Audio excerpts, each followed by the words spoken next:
dudes, what's happening, man? This is Trent, and I've been doing art for a living for like 27 years, and the biggest mistakes I ever made were bad contracts. I got a few tips, a few things to look out for so you don't become bitter and broke, okay?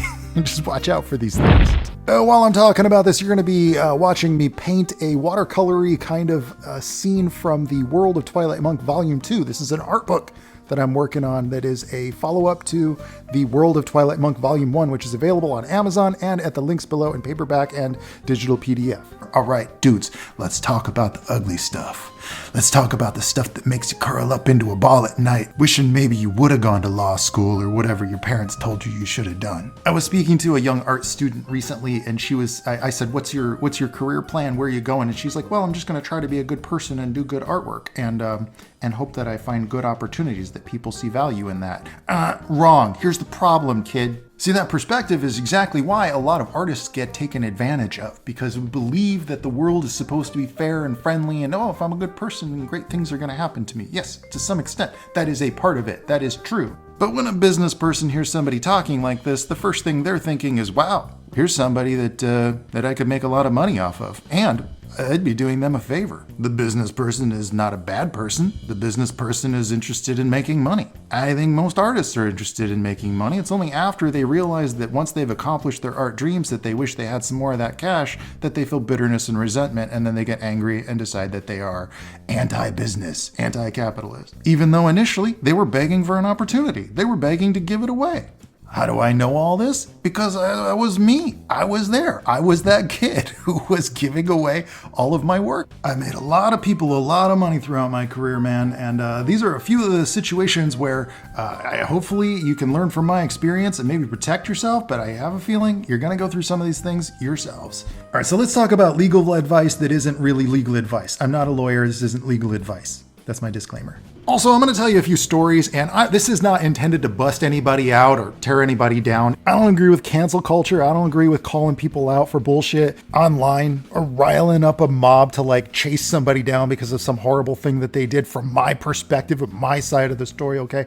I don't believe in that stuff. I think it's bad for everybody. Cancel culture is bad for everybody. I settle my disputes directly, okay? Like a mature grown-up, by throwing French fries in their face or leaving a flaming bag of poop on their doorstep, okay? But you guys should know how to protect yourself from situations like this. It's really just so that you can learn from my mistakes, okay? So probably the biggest one that I'm going to say is never ever do work with a partner or a group of people where you don't have a contract. Never do work for somebody where they just, seem like a nice guy. It doesn't matter what you agreed to on the phone or in emails or, when they took you out to dinner and buttered you up, told you how excited they were to have you on the team. None of that matters. If you don't have a contract, you are going to get taken advantage of every time. Just assume that that's going to happen if you don't have something in writing that defines the terms of your agreement. No handshake deals, no hey, I put together a few notes of what our deal is on paper.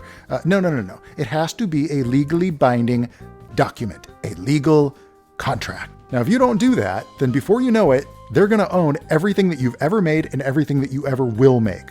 And you'll have to take whatever deal they throw at you. If they say, hey, we made $50,000 off of that comic that you drew, but we're going to give you $500, you're going to have to take it because you're going to be up against the wall. You're not going to have any choice because you didn't have a contract. Okay, so get a contract. Now, I don't know about you guys, but I don't really speak legalese. So that's why I have an awesome lawyer in my corner. I've got a guy that I know handles these types of contract negotiations. And this guy is baller, okay? So when a potential client says, hey, we want to give you this and give you that, and they hand me a contract that doesn't have those things in it, he makes sure that they get in there. And when they say you're going to get this much percentage, he makes sure that that's actually binding and not some weird loophole thing that they don't have to pay me for. Man, I can't even tell you all the bad deals I've signed. I wish I knew this guy years ago. Sometimes you'll have to spend a couple $1,000s just to have somebody look over your contract. But hey, that's better than losing everything you ever created, isn't it? Now, what kind of things could you look out for in those kind of contracts? Number one, I'm going to recommend that you do not ever, under any circumstances, take a net profit deal. No, you want a gross profit deal. And what does that mean? What does that mean? Gross. It's gross, right? Ew. No, what it means is that net means, if you think about it like it's a net, a fisherman's net, it's after everything else has been filtered through. The problem with a net profit deal is that it always means $0. You might be thinking, well, how does that work? I'm supposed to get 10% on the profits of this thing, right? Well, guess what? If you're not the person handling the money, then just about anything can be considered an expense. And that expense is part of the net, right? So if, for instance, they needed to run more advertising or hire another artist, and in some cases, just if they needed a bigger paycheck because that's their standard pay. Before you know it, there is no money left because it's all been absorbed into other expenses, and your share, your 50% share, is actually $0. Oh yeah, that happens, and I've lost out on many, many hundreds of thousands, if not millions of dollars because of bad deals where I signed net profit deals. Remember, net profit means $0 every freaking time. Do not sign net profit deals. Always have it outlined, have it defined in the contract. If we do this deal and it sells this many copies, I get this much money. Make sure that your contract defines what you own. So if you own the rights to the characters, or if you own the original artwork or the original print plates or something like that, make sure that that's defined in that contract. It should outline exactly who owns what and what you're walking away with if the deal goes bad. Now, when people work with me, I'm a pretty friendly guy. I get along with most people pretty well. I'm sociable, I'm friendly, I'm reasonable. But when it comes to contracts, I'm not so nice. Why? Because I have to establish the boundaries. I have to protect my IP. Boundaries are so important for artists. Boundaries are important for everyone, really. A lack of boundaries is why people become bitter. I may be difficult to work with during the negotiation process, but I'll tell you what, after that thing's signed, I'm your best bud. We'll be having a great time. Why? Because I'm getting exactly what I wanted out of the deal, and you're getting exactly what you wanted out of the deal, and that's locked in on a documented, legally binding paper. Never be afraid to walk away from a deal that just, it just smells bad. It's just like, maybe this person could screw me here. Just walk away from that deal, or get yourself a lawyer to look over that paperwork. And if you even sniff that out from the very get-go, just walk away. Never be afraid to walk away from a bad deal that's going to leave you sour and demotivated and bitter and angry, because that's the worst thing that you can adopt. It's better to be broke and happy and enthusiastic than to be broke and miserable and bitter and depressed, okay? Every artist is going to go through this. It's the business of selling art, and you're always going to go through situations where you're not going to be valued as much as you value your own work. You're going to deal with a lot of BS. You're going to deal with clients that ghost you. You're going to deal with clients that try to sneak in sneaky stuff into your contracts. We all do. We all go through it, and that's part of it, just remember to keep your chin up. Keep optimistic, keep enthusiastic. Know that sometimes it's just a lesson that you've got to learn.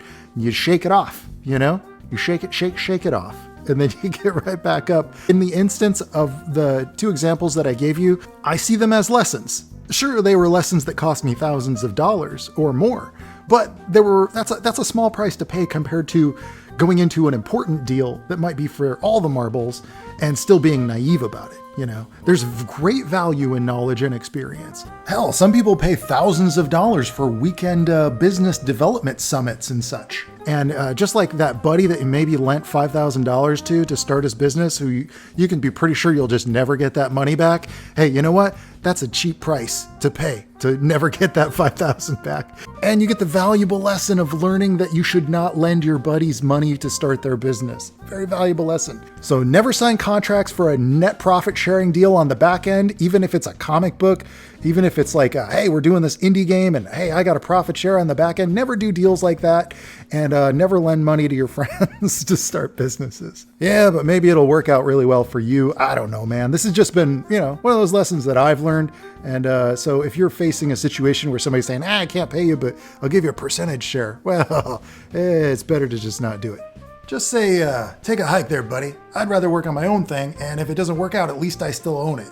When I was younger, if I was signing a contract for a few $1,000s or something, I felt like, I can't afford a lawyer to look that over. But you know what? In the hindsight, I couldn't afford not to. In almost every one of those instances, I got screwed. A lawyer might have looked at that paperwork and went, hey, you need something in here that doesn't allow them to do this other exploitive thing that they're going to do. So dudes, if you're stepping into an art career, you're going to have to deal with some business stuff like this. And I hope that really helps you. It's my word of warning, that might save you a lot of headache and just turmoil in your earlier stages of your career.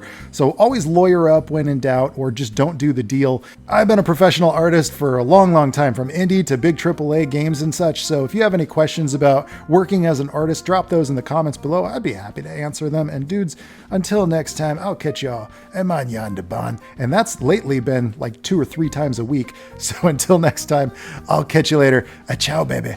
Oh yeah.